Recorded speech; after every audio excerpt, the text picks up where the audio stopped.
Assalamualaikum warahmatullahi wabarakatuh. Halo sahabat semua, jumpa lagi bersama saya Mega Ashifa. Saya mahasiswi Magister Teknologi Pendidikan Universitas Negeri Jakarta. Saya akan mereview buku yang berjudul Learning by Design karangan dari William Thornton. Selamat menyaksikan. Desain instruksional adalah untuk menciptakan pengalaman belajar dalam arti luas, mencakup pendidikan, pedagogi, dan andragogi. Yang kita ketahui bahwa pendidikan andragogi adalah yang lebih dekat untuk pendidikan orang dewasa, sedangkan pedagogi adalah untuk pendidikan anak-anak. Desain instruksional adalah subjek yang sangat luas dalam pengembangan konten dan pemilihan media pembelajaran.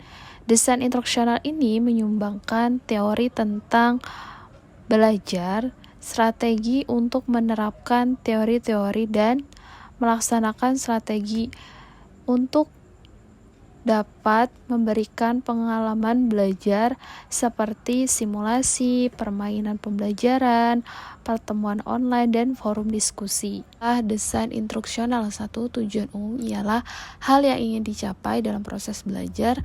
2. Tujuan pembelajaran ialah hal yang ingin dilihat setelah mengikuti kursus. Untuk merancang pembelajaran, ada 3 aspek yang harus diperhatikan. Pertama, hal yang ingin kita capai dalam suatu pembelajaran dari segi keterampilan, pengetahuan, dan sikap. Kedua adalah subjek. Dalam hal ini membentuk kelompok belajar. Aspek ketiga ialah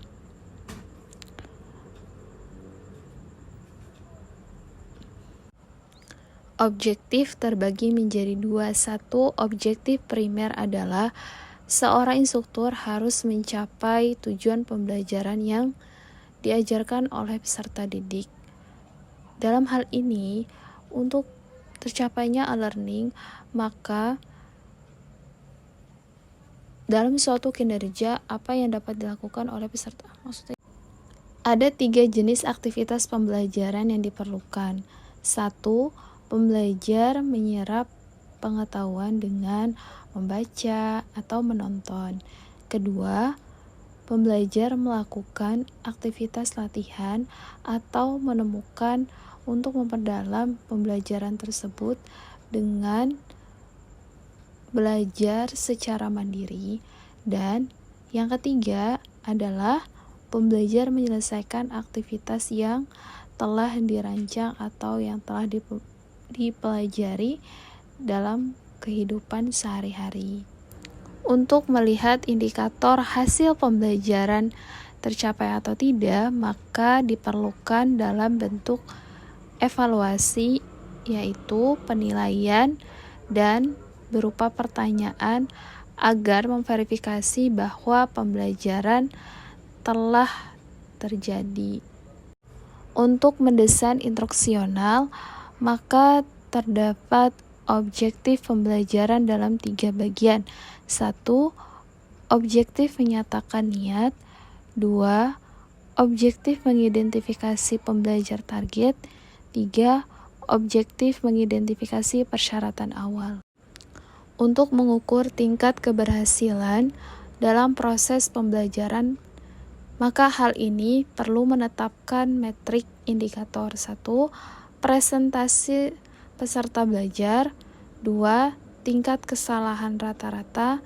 3. Waktu yang ditentukan. 4. Hasil pembelajaran. 5. Peningkatan dalam proses belajar. Objektif terbagi menjadi 2. 1. Objektif primer adalah seorang instruktur harus mencapai tujuan pembelajaran yang diajarkan oleh peserta didik. Dalam hal ini, untuk tercapainya e-learning, maka dalam suatu kinerja, apa yang dapat dilakukan oleh peserta? Dalam pembelajaran e-learning, objektif terbagi menjadi dua.